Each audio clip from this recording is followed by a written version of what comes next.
All Souls Unitarian Universalist Church, building community, inspiring growth, creating change.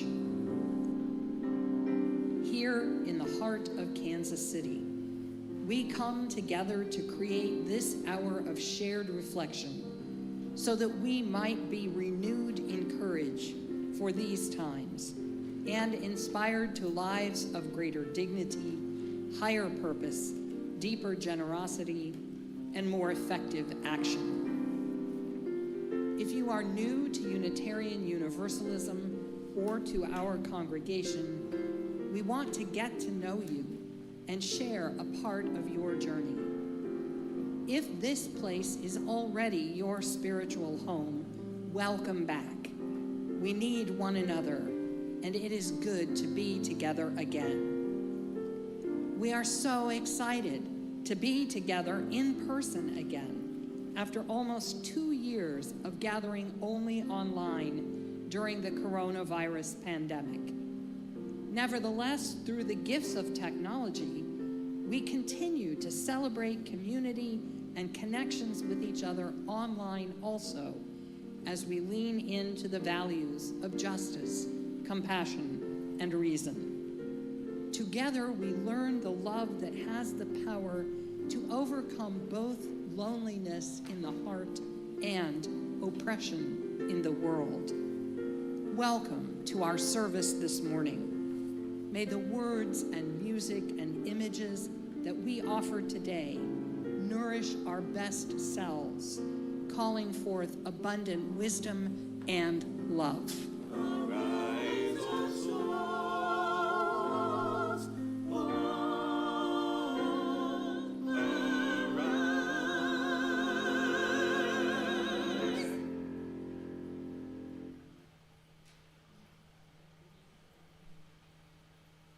Hello, my name is Russell Feldhausen, and it is my honor to serve as the Vice President of the All Souls Board of Trustees.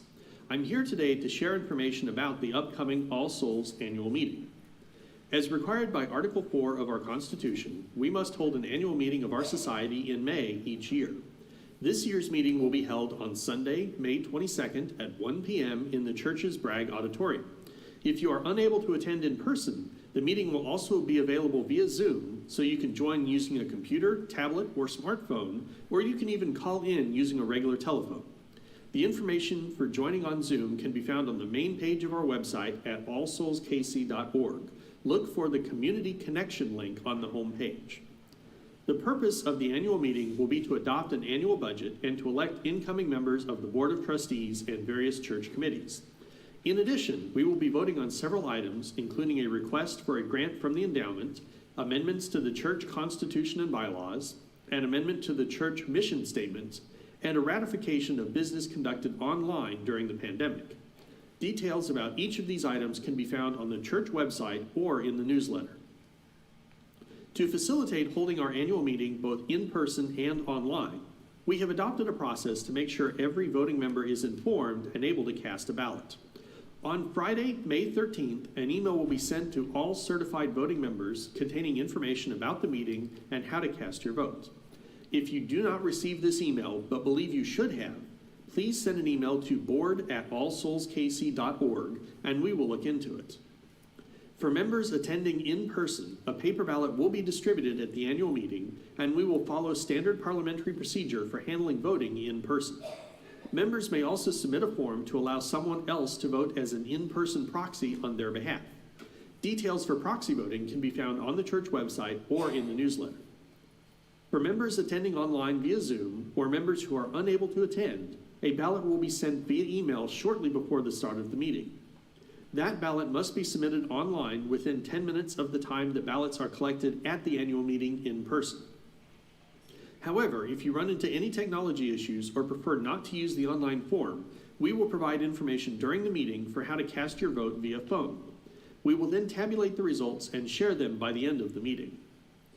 Here are some next steps you'll want to be aware of as we get closer to the annual meeting. First, the Board of Trustees met for their regular meeting on April 20th. During that meeting, we created and approved an agenda for the annual meeting, and at a prior meeting, we also passed an annual budget presented from the Finance Committee to be presented to the congregation for approval. These documents will be shared via the church newsletter and on our website. Next, please watch for an email on May 13th from board@allsoulskc.org containing information about the meeting. Again, if you don't receive that email and believe you should have, contact us at board@allsoulskc.org and we'll look into it. Also, please take some time to review the presented agenda and budget and let us know if you have any questions or concerns. Finally, make sure you mark your calendars for May 22nd at 1:00 p.m. for the All Souls annual meeting. We hope to see you there. Since we are back to meeting in person, the Cassidy sisters are once again providing a delicious Sunday Plus lunch before the annual meeting. Please remember to pre-order.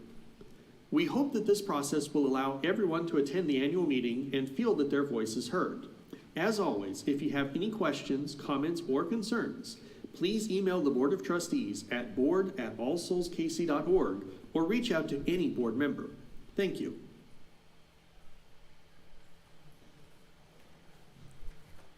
We interrupt our program this morning to bring you a special announcement. Happily, we had our auction last night. We didn't have a new surge of COVID that I've been worrying about for 3 months. We had a wonderful turnout, wonderful, great food, and very happy results, $15,200.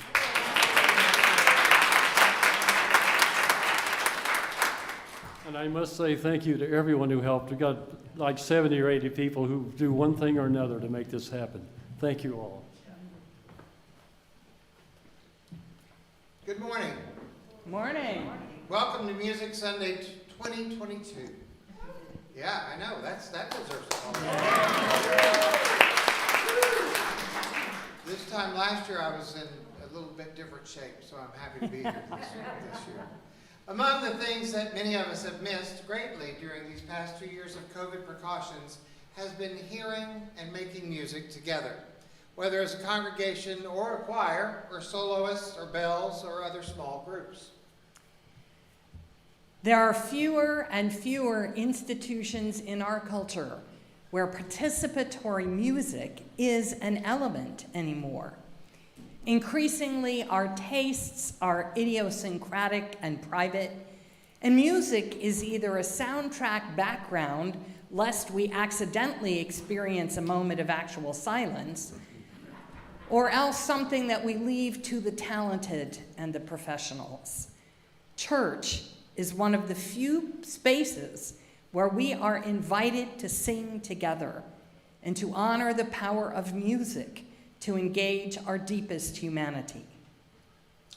Yet, music has a power to express our feelings, lift our spirits, and unite our intentions in a way that no other human experience does.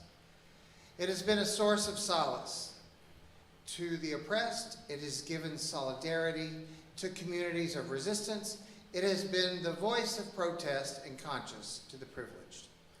It has expressed the highest aspirations and longings of the human spirit. It has offered beauty, memory, and joyful energy through all generations. This morning, while it is still not advisable to sing together as robustly as we might like, we invite you to explore the resources of our Unitarian Universalist hymn book. As unique as each of our members and each of our congregations are, this is one of the things that we hold in common that unites us as a movement. The creation of a hymnal is normally a once-in-a-generation effort, which both expresses the theology of that moment and shapes the direction of our collective spiritual imagination over the following decades. No one congregation has either the resources or the awareness to produce such a common artifact. It needs to be a work of joint deliberation and mutual effort. It is perhaps the one of the two things that you will find in almost any UU congregation you walk into, large or small, hundreds of years old or recently founded, the flaming chalice and the hymn book. Yet we rarely spend time examining all that these volumes have to offer. So come with us for an exploration of this amazing resource. If you are joining us online, we hope that you will enjoy the ability to sing out today boldly. And we remind you that you're invited to take home a copy of both the gray and the teal hymnals the next time you are here at church. Singing the Living Tradition and Singing the Journey are both wonderful resources, and we use them every week. We just have chosen to put the words on the screen because then we're not down in a hymn book looking and singing into the hymn book instead of raising our voices to each other. We give appreciation to our choir members and our section leaders. I'm so thankful that we're able to be in person again. I can't tell you how excited they were to be back on this dais on Monday night. Every single person that walked in here said, "Oh my gosh, we get to be on stage." And it's very exciting to have everyone back and with us, and we hope that you enjoy today's service as we explore the hymn book.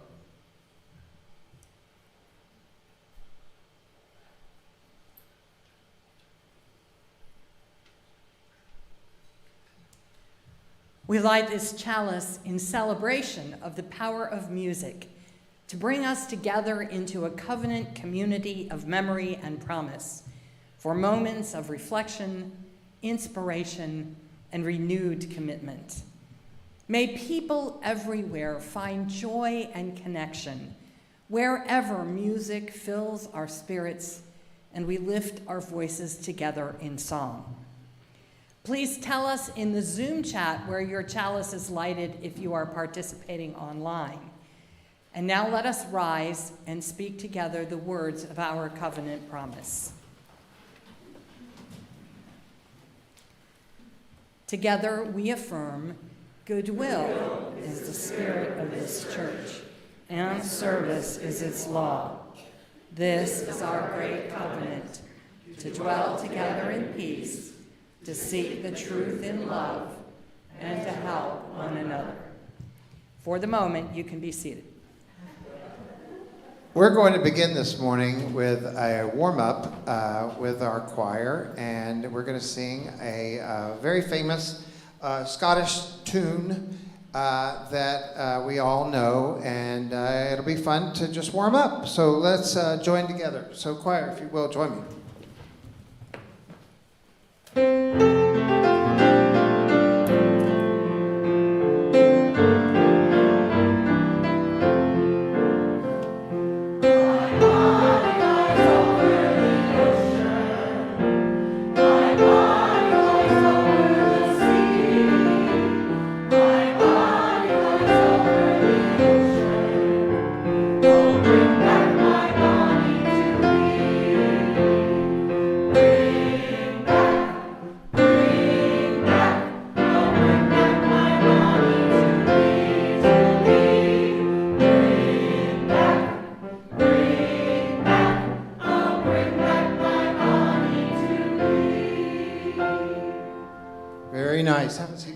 We're going to talk about lyrics a little bit this morning, and we're going to talk about the hymn book and music and why we sing and how we sing and what we sing, and delve into this a little bit further. The song is a combination of the musician and the poet. Music can exist without lyrics, and does. We've all been to the symphony, and we've heard all sorts of symphony, concertos and different symphonic works that don't ever have a lyric to them. But one day, a lyricist met a musician on the sidewalk, and the song was born. Centuries ago, all those two things merged. Kendyl will talk to us shortly about why we sing and what happens to us when we sing. But I'd like to speak a little bit about the lyrics that we sing. Songwriters for centuries have opened their minds and their hearts and their lives and poured all of these things onto paper to help us understand ourselves better and understand love, struggle, and worship or praise. And you can always feel emotion behind the lyrics. Pierre Beaumarchais, who was a very famous playwright, who wrote The Barber of Seville and it just flew out of my head. Anyway, Mozart thought it was so good that he went and wrote an opera about both of these, many of his plays. Pierre Beaumarchais says, if it's not worth saying, sing it. Well, we take that sentiment a little bit further in musical theater, and we say, when we can't talk about it anymore, we sing it. Because suddenly we are out of words, and the next thing that happens to us is emotion. My favorite playwright and poet, it lives right here in Kansas City, and I happen to have, my own personal poet laureate that I get to call upon on time to time. But a very famous poet, she says to us, "Arise, all souls, into love's abundance. Weave a world that is glad and whole. Rise again to the promise of freedom. In wisdom arise, in struggle arise. Claim salvation for every soul." These words, written by our own Kendyl Gibbons, will be sung later and are part of our hymnology that we sing here in this church because of our 150th anniversary. We'll talk a little bit about that later. The exclamation of this chorus into every verse of this hymn celebrates our 150th anniversary, and in the chorus we celebrate the emotional journey of this congregation. And as I said, for us in this setting, the lyric contains many things. Particularly, the hymn book and the hymns we sing contain our theology and our history. And that is where all of that's held. It's in our hymn book. We can't often find it anywhere else, but we can see the evolution of the hymn and the song if we go back and look at old hymn books, which Kendyl and I do quite often. And we choose historical hymns that mean something for that day. Kendyl and I both believe that the songs we sing and that the soloists sing before aren't just warm-ups to the sermon. They really do impact what we have to feel and say, and Kendyl and I spend a lot of time working so that all of these elements tie together and that we can understand not only the history of what the struggle we've had as Unitarian Universalists to make this world a better place, but how we can. And that's hopefully how we end each service. The sole reason of the hymn book, as I see it, is to hold this history. And often we see the history doesn't hold up well in terms of pronouns. We find that more and more every day. The gray hymn book that you have in front of you spent a lot of time trying to get rid of all the mankinds and used gender-inclusive language. Well, now we have left out a whole section of society, and we're trying to work on ways that we can be more inclusive and include all beings, no matter what they choose to be in their lives, so that we cannot make someone feel differently than they want to feel or need to feel, and that they are welcome here.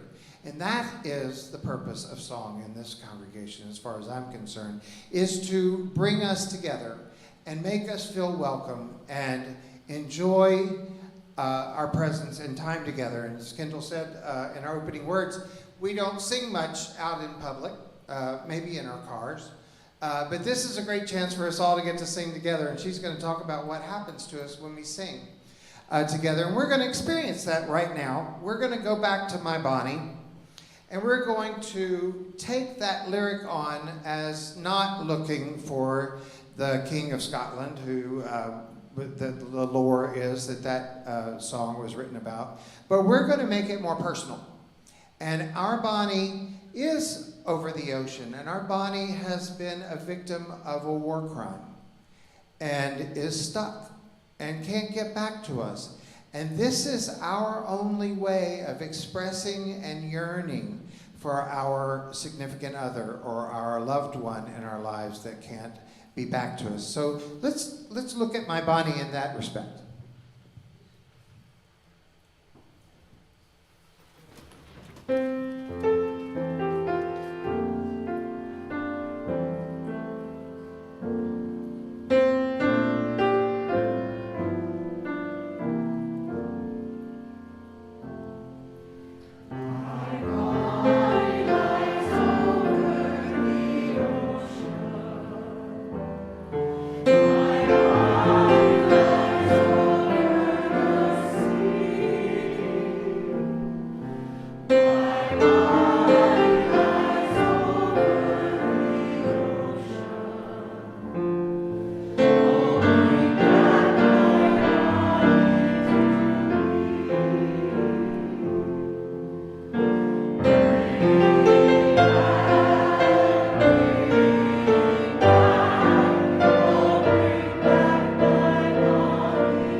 Hearing is perhaps our most public sense.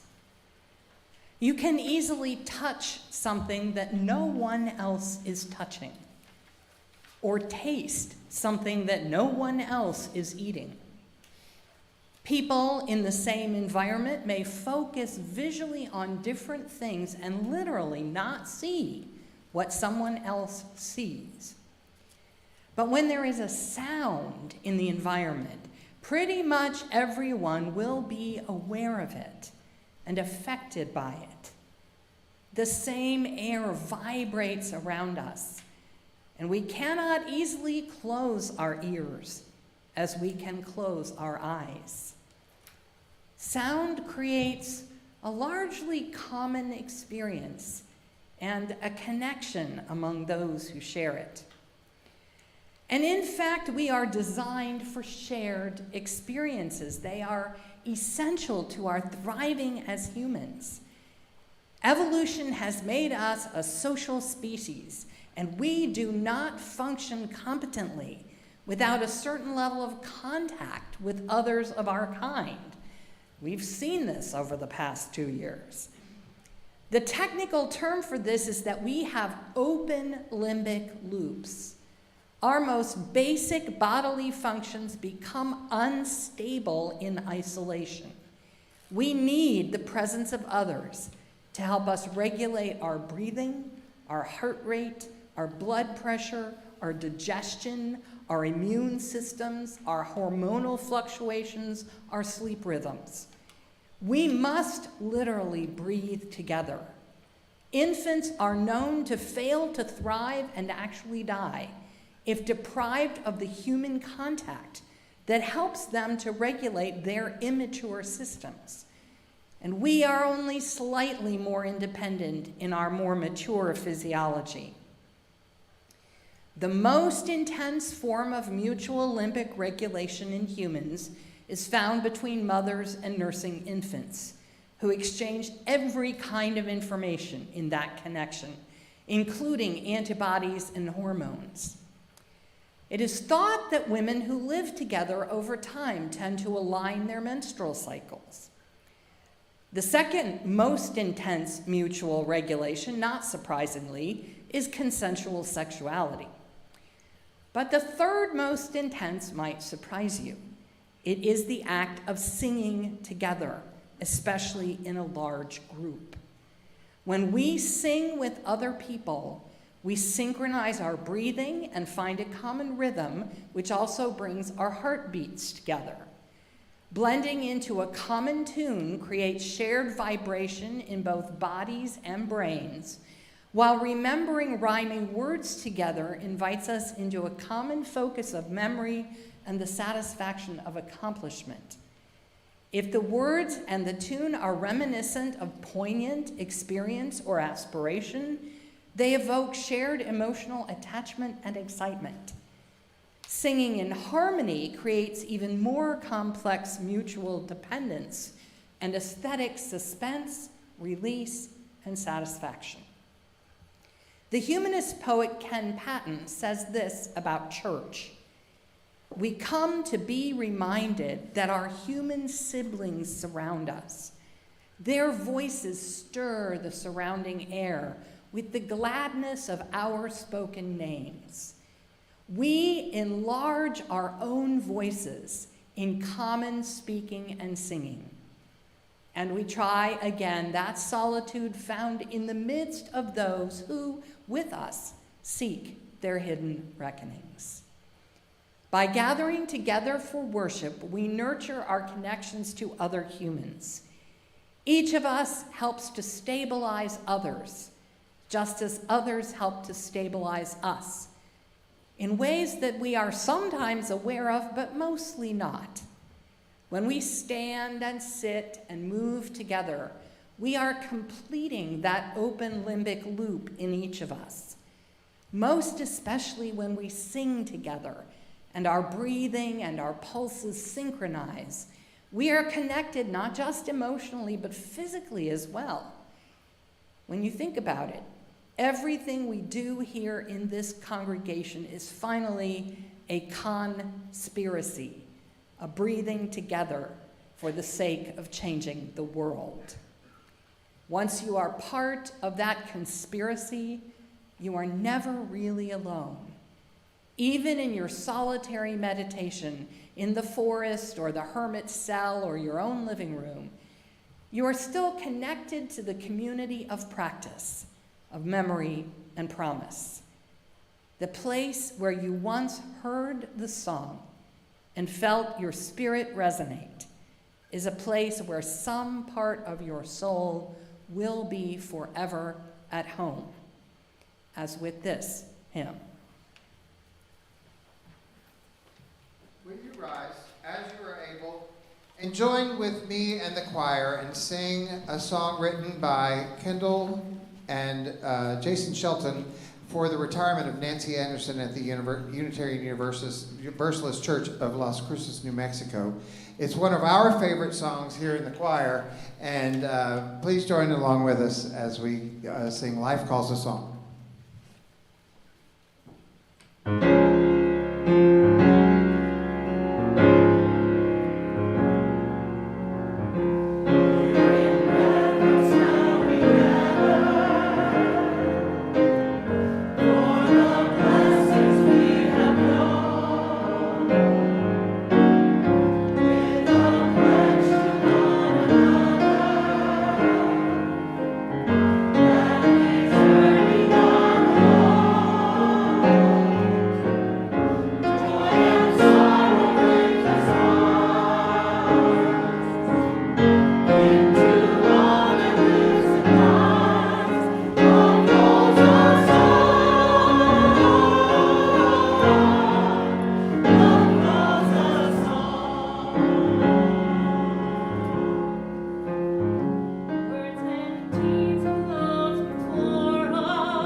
Trusted light, the star they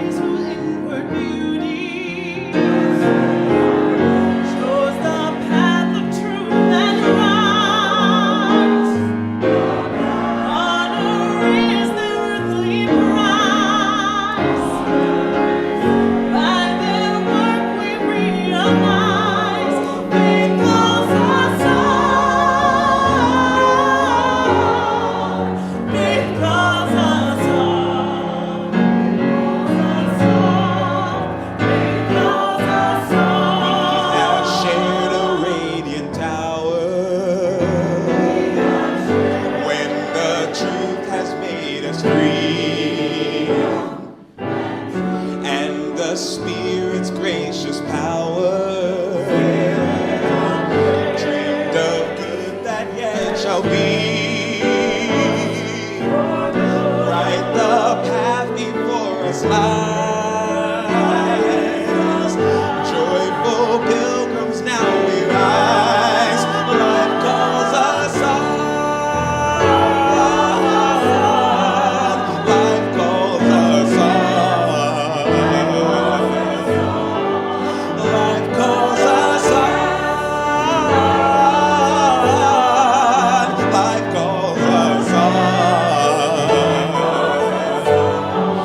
Life calls us on. Life calls us on. Life calls us on. Life calls us on. Life calls us on.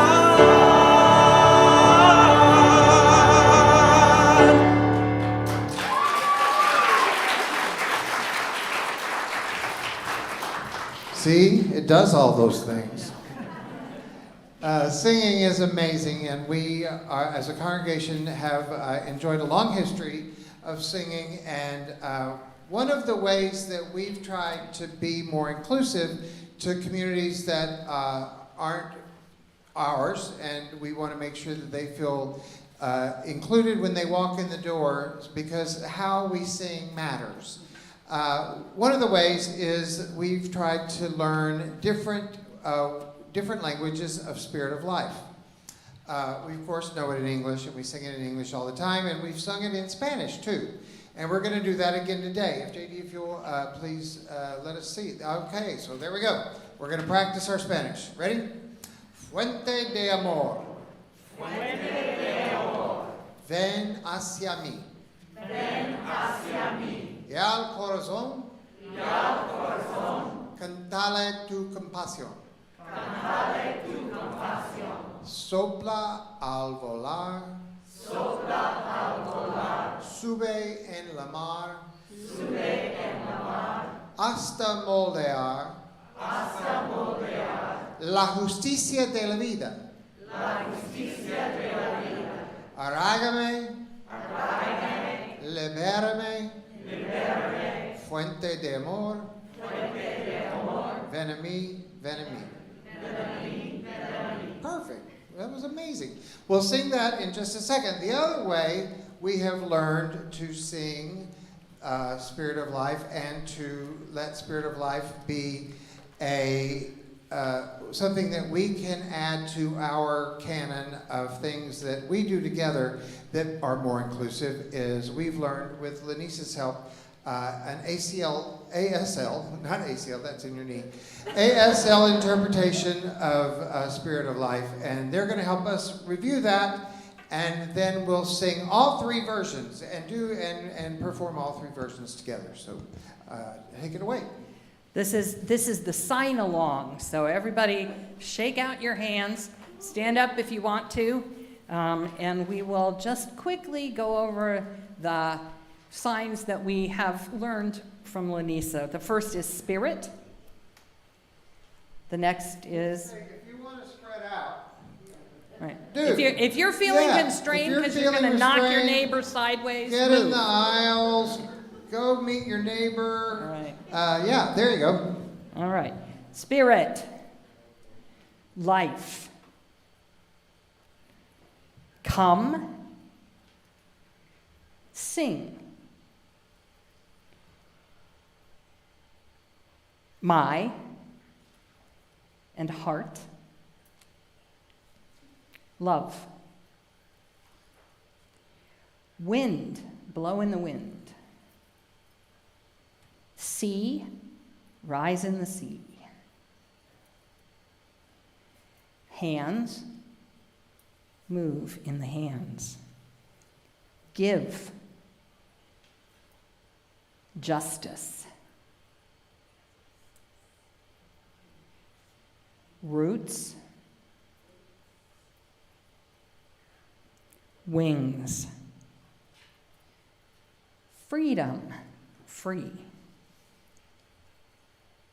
And back to spirit. and life and calm. All right, I think we're ready.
Hello, I'm David Robinson.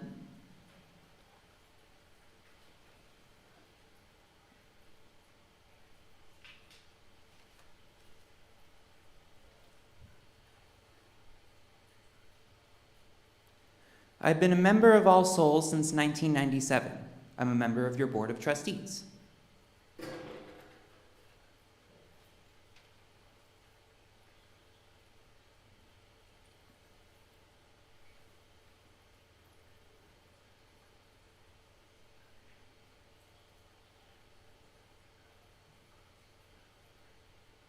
Okay, I'm deaf.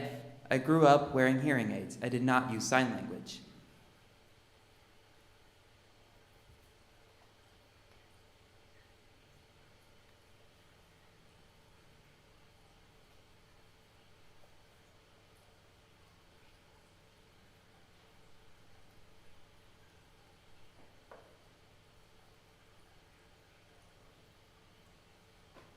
What signing skills I have now, I picked up after college. It's not my primary language. I use it as needed.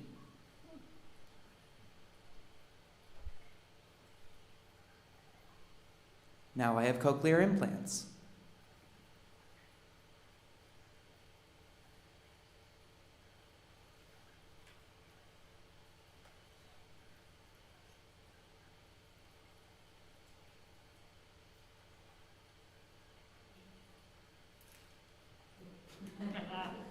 When I first heard that we'd be signing Spirit of Life, I was skeptical.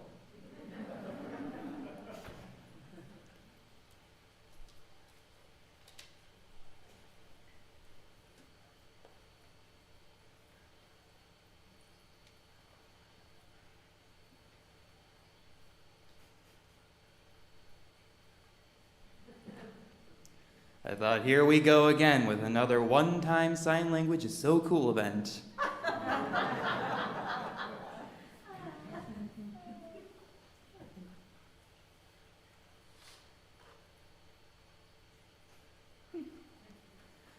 I think everyone will sign along, feel good about it, and that'd be it.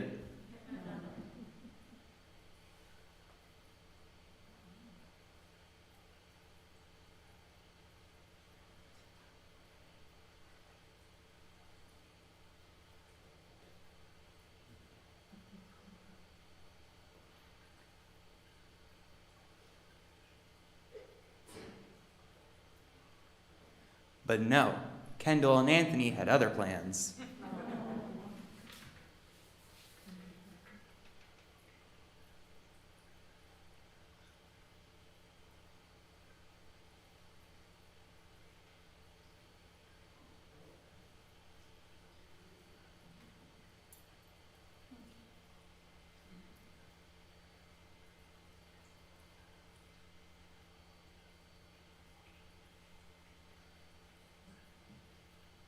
Instead, they brought it and this little light of mine back several times, and in doing so, showed me a different way to experience a sign-along.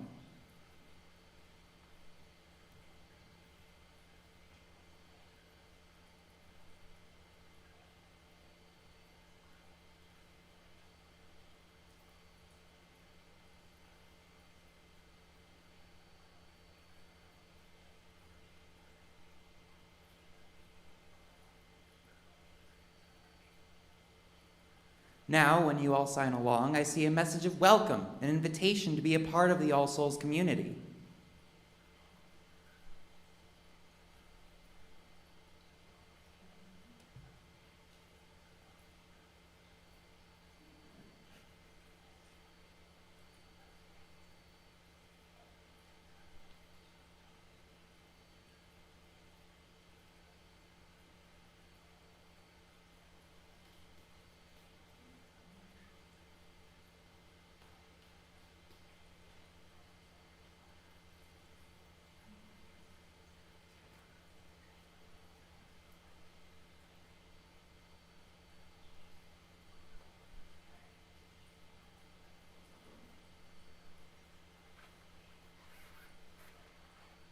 And I realized that when someone shows up to check us out, it doesn't matter what language or from what culture the song is.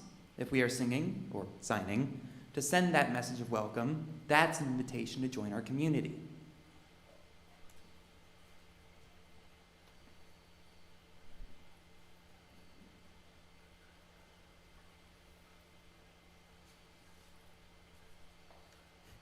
You know my interpreter, my son Isaac.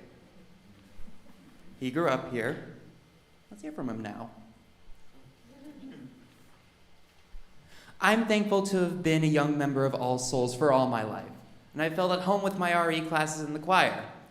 I remember dipping out of service ASAP to head down to RE classes. I'd still do that now, but the fight or flight chaos of trying to be the first one out the door every time has subdued and matured over the years. Religious education has helped me on my spiritual journey for years and has supported my discoveries of the universe's value ever since I was little. From lengthy talks about Wicca traditions to Super Smash Bros. Tournaments, all of it has contributed to how I find myself on Earth and the universal art behind spirituality. I've even made plenty of friends and connections because of it, which has made me feel socially accepted and lets me know that there are others like me who are finding themselves in life. RE classes have helped me and plenty others like me over the decades discover themselves. If I didn't have these classes and a relatively consistent group of unique individuals who are well-learned and understanding, I would probably grow up to be an Alex Jones-type conspiracy theorist who thinks the government is putting chemicals in the water that's turning the frogs gay. Well, maybe not that extreme. But instead what I am saying is more power to the frogs. They're making their own choice in sexuality. Point is, RE classes have helped me define who I am, and I cannot be thankful enough for it. As for the choir, I didn't join until I was about 14 years old. However, I did start out with the children's choir when I was about 6 years old. But even a year or so beforehand, I knew I wanted to be a part of it. When I got to the age where I could start singing in the children's choir, I loved every minute of it. Just being able to sing at a young age was absolutely helpful in my growth and passion for the performing arts. Plus, the teacher, Sarah LaBar, who also leads the soprano section of the adult choir, would always make children's choir an absolute joy to attend every Sunday. A Eventually, I got too old for children's choir, but I still popped in as an assistant as often as I could. Along with that, I was old enough to be a part of the adult choir. I had joined in music Sundays with them, like you're all witnessing currently, which was fun, a bit rough, because I had literally no vocal range in my early teens. I waited for my voice to mature a bit before I really joined in, and by the time it did, my voice had matured to the point that I'm an absolute girl boss of a baritone. The choir is absolutely fun to be and perform with, and it's a very welcoming space in general. Anthony Edwards is such a fantastic choir director, and I cannot thank him enough for all the work he has put into the choir, music Sundays, and accompaniment every Sunday. Both Ari and the choir have shaped my stay here at All Souls, and plenty of other individuals here as well. So if you support education, music, happiness, or, I don't know, fun, then we ask you to please donate to the Ari and music services today. The donations may now be offered and gratefully received. Thank you.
Let's join together in the dedication of this morning's offering.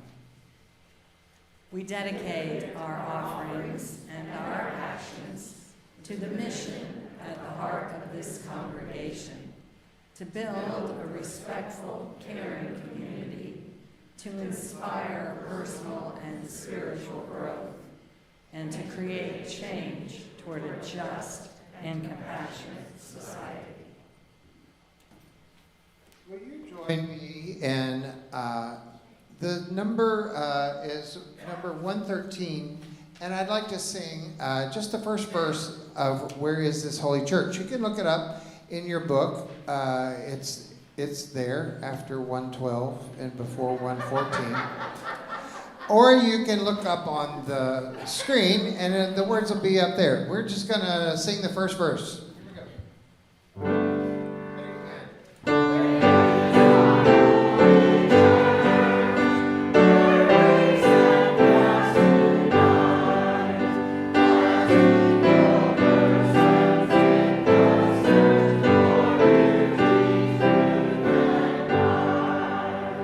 Now, did anybody listen to that? Can you tell me what that's about?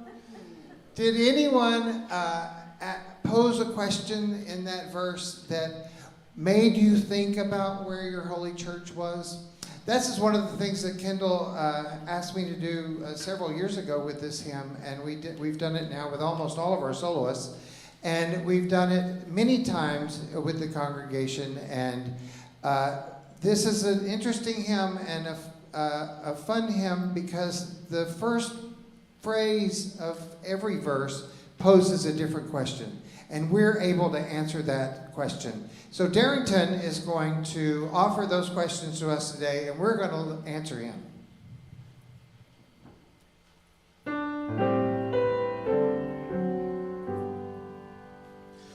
Where is our holy church?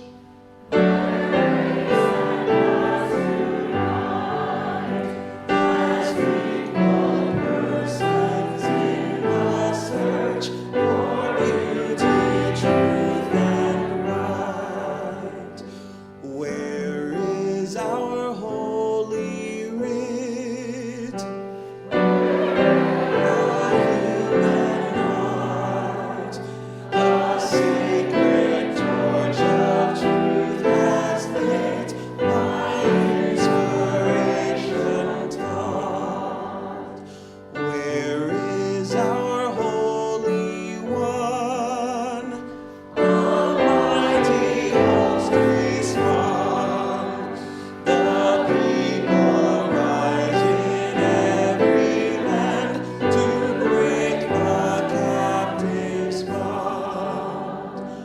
Where is our holy land within the human soul? Wherever free minds truly seek with character above. Where is our paradise in aspiration sight, wherein we hope to see arise 10,000 years of right? Okay, everybody here probably knows that I am weird for church. Always have been. Specifically, I am weird for our hymnody and our hymn books and all of that manifestation of our shared spiritual journey. So I can go on and on about this stuff, and I'm not going to this morning, but I am going to point out to you, if you've never looked at it before, there is a whole section towards the back of the hymnal, not the very back, but towards the end, starting in the 400s, that are not hymns, they're not music, they're just readings. Several kinds of readings back there. There are unison readings, there are readings for various solo voices, there are responsive readings where the leader reads one line and the congregation reads another line back. There are litanies where the congregation repeats the same line. All different ways of doing that common speaking, as Kenneth Patton calls it. I commend this section of the hymn book to you. For one thing, it's a great resource if you're really, really bored with the sermon. You can always turn to the back of the hymn book and find some interesting reading back there. But it's also useful for two other purposes. One, if you get asked to give opening words at your Boy Scout meeting or some other function and you're like, I can't go to the Bible, what am I going to do? Look in the back of the hymnal. There's almost certainly something back there that will work for you or give you some thoughts and help you organize your thinking around that event. It's also great for just personal spiritual meditation practice. Just open that book up sometime and just read through and find something that speaks to you, a phrase or an idea that maybe gives your mind a different direction than it had. And if you get to know the back of the gray hymn book so well that you're bored with it and you're running out of new things to read, you can also order the hymn book supplement of readings. There's one of those as well as a supplement of hymns. And I should know because I was one of the editors. So we don't have these enough to give everybody, but we can certainly help you order one if you'd like one. And if you will turn to the very end of that reading section, you will see that sometimes those readings actually get turned into music, which is what happened with A Place of Meeting, which is a text by Eileen Karpelis that was made into a choir anthem by our own Mike Matthews. And that's what the choir is going to share with us now.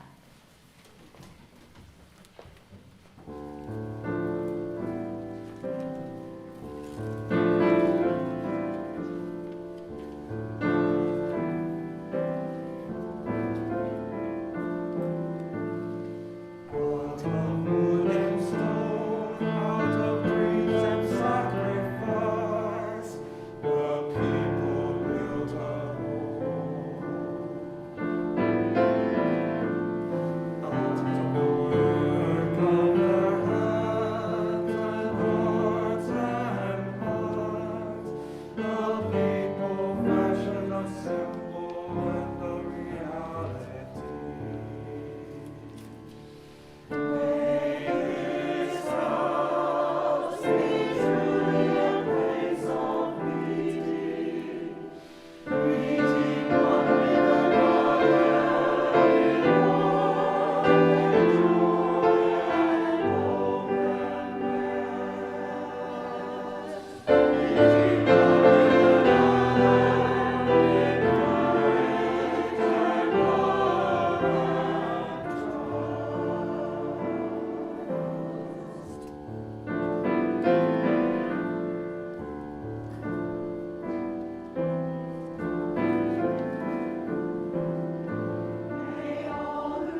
there's always that kind of music too. Anthony, I think we tried to put 10 pounds of music into a 5-pound sack of a service here. We did. So I'm going to hold off on explaining about the indexes and the meters and all that kind of stuff. And maybe we just go straight to Lady of the Seasons Laughter? That's a great idea. Okay, all right. Lady Sorry, of the Tac Tac. Seasons, yes. What number is that? The 51. Thank you. 51. 51 in your hymn books. Yeah, so, We don't get to say that very often anymore. Yeah. I said earlier this was part of the hymn book competition for the Gray Hymnal, and a little girl in Illinois wrote this hymn and submitted it to the Hymn Book Commission. And she wrote it thinking of another hymn tune than is in our hymn book. When Kendyl wrote this hymn, she won the competition and got to be in the hymn book with this hymn. But she was thinking of the tune to Angels from the Realms of Glory, and which is Regent Square. And it's a very triumphant hymn and carries that sort of emotional weight. Well, the Hymn Book Commission decided they didn't want to use that hymn, and they had this tune that was whirling around in the hymn book files for a while, and they knew that the meter would match, so they chose to use the tune that's in your hymn book.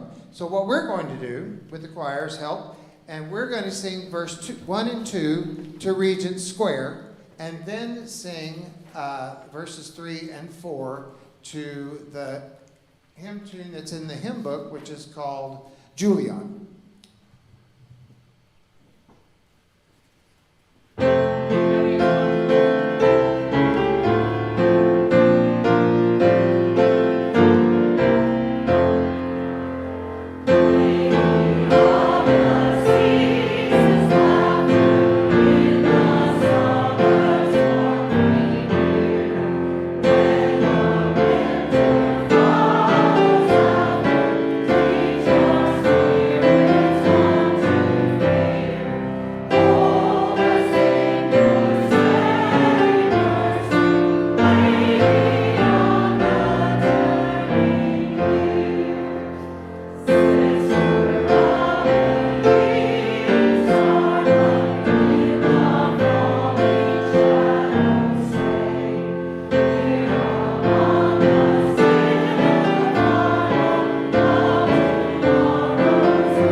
What Anthony didn't tell you, and this is because we take it so much for granted now, was that this hymn book contest had a particular purpose, which was to generate text using feminine imagery of the divine. Because the hymn book commission didn't want to just eliminate or emasculate all the traditional hymns that use masculine imagery of the divine. They wanted to create a balance. But those texts weren't out there. And so that's what they were particularly going for, which is why that hymn has that particular orientation. We sing Arise All Souls quite often, and it's written for our 150th anniversary, and I'm going to let it go by today because we are out of time. So, Kendyl, if you'd like to go on to the closing words. Okay. Thank you. Yet another challenge to the tech deck. We, first of all, release the flame of this chalice and send the light of truth and the warmth of community and the fire of commitment out into the world, while we also carry these in our minds and hearts until we are together again.